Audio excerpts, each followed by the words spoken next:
Assalamualaikum warahmatullahi wabarakatuh.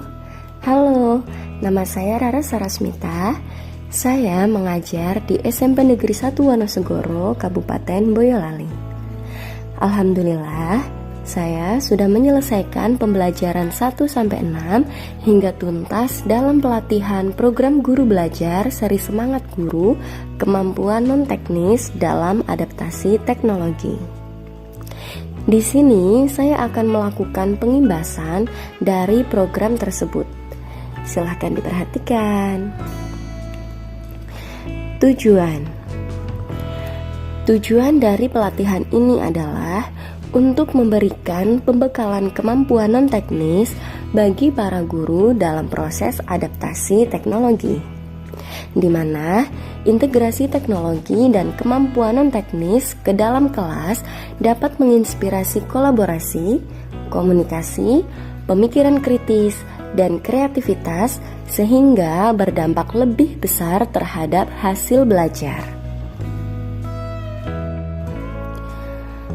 Langkah-langkah belajar dalam seri Semangat Guru Kemampuan Non-Teknis dalam Adaptasi Teknologi ini ada 3 tahapan.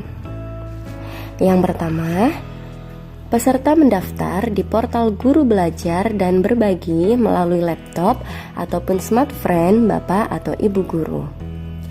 Di sini, saya akan memberikan contoh melalui laptop. Pertama, buka Chrome, lalu klik pada pencarian di Google, Guru Kemdikbud. Klik Guru Belajar.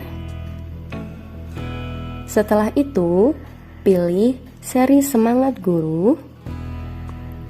Kemudian, klik selengkapnya. Nah, tampilannya seperti ini. Setelah itu, tahap 2, peserta melakukan pelatihan yang terdiri dari 6 pelajaran. 6 pelajaran dalam seri pembelajaran ini antara lain 1. Resilience 2. Critical thinking 3. Creativity 4. Communication 5. Empowered teacher dan yang keenam, collaboration. Resilience atau resiliensi atau istilah psikologisnya melenting, yaitu kemampuan seseorang untuk bangkit setiap kali mengalami gerakan mundur atau bahkan kegagalan. Summer, suatu kerangka yang mengilustrasikan tingkat kematangan seseorang memanfaatkan teknologi dalam pembelajaran. Hubungan Summer dengan resiliensi adalah mengetahui Summer memberikan gambaran kita harus seberapa resilient. Summer kepanjangan dari S. Substitution, A. Augmentation, M. Modification, dan R. Redefinition. Critical thinking atau berpikir kritis. Setiap orang mampu berpikir kritis. Namun, untuk menjadi keterampilan, berpikir kritis harus dilatih dan dipraktikkan setiap saat. Semakin dilatih, semakin akurat, maka semakin menjadi insting. Produk berpikir kritis adalah penilaian dan keyakinan. Creativity, konten dan teknik penceritaan. Konten adalah segala bentuk komunikasi, terutama audiovisual yang berisi sebuah informasi, hiburan, atau ajakan. 3 tahap membuat konten yaitu, yang pertama, membuat rencana, yang kedua, mengeksekusi, dan yang ketiga, memasarkan. Communication, komunikasi efektif.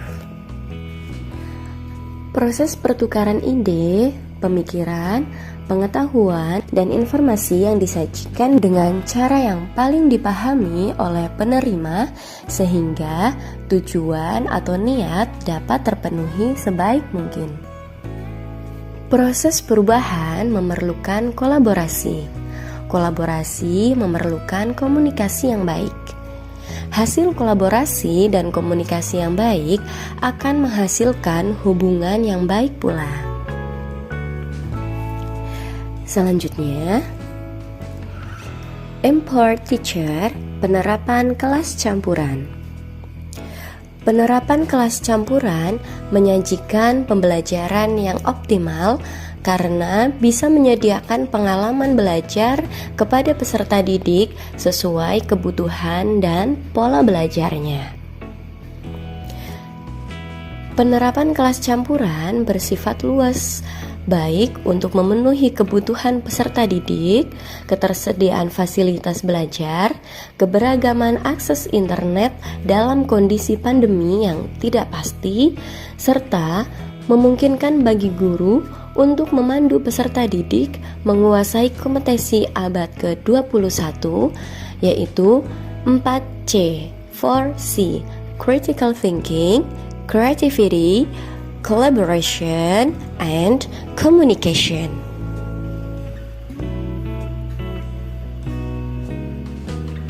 Konsep pembelajaran campuran atau blended learning sebagai program pendidikan yang memfasilitasi peserta didik belajar dengan 4 ciri-ciri. Yang pertama, setidaknya mengikuti pembelajaran asinkron yang memungkinkan peserta didik merdeka mengatur waktu, tempat, alur, dan tempo belajar. Yang kedua, setidaknya mengikuti pembelajaran sinkron dengan pendampingan guru pada suatu waktu dengan mode belajar tertentu.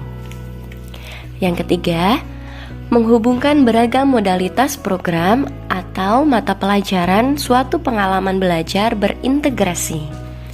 Yang keempat, membantu peserta didik menjadi pelajar merdeka belajar, komitmen pada tujuan, mandiri pada cara dan reflektif dalam mencapai sasaran belajar yang disepakati. Yang terakhir adalah collaboration, kolaborasi dan dampak. Dalam pelajaran ke-6, collaboration, kolaborasi dan dampak ini, saya mengajak Bapak Ibu Guru mempraktekkan hasil dari keseluruhan pembelajaran pada program Guru Belajar dan Berbagi seri Semangat Guru, kemampuan non-teknis dengan berkolaborasi dengan memaksimalkan semua sumber daya, aset, kekuatan, potensi, kompetensi yang ada pada diri dan lingkungan sekitar Bapak Ibu Guru. Sebagai usaha bersama memperluas dampak materi demi meningkatnya layanan pembelajaran kepada murid sehingga kualitas pendidikan Indonesia semakin maju. Nah, setelah ke-6 pelajaran kita ikuti semua, selanjutnya tahap yang ketiga adalah melakukan pengimbasan untuk mendapatkan sertifikat dengan total 32 jam pelajaran. Pengimbasannya adalah membuat video seperti video saya ini dan mengunggahnya ke YouTube. Setelah itu, pergi ke pengimbasan, lalu klik ikuti. Kemudian, ketik link YouTube pengimbasan kita. Setelah itu, klik unggah. Selesai. Demikian video dari saya, semoga bermanfaat. Salam guru hebat. Terima kasih.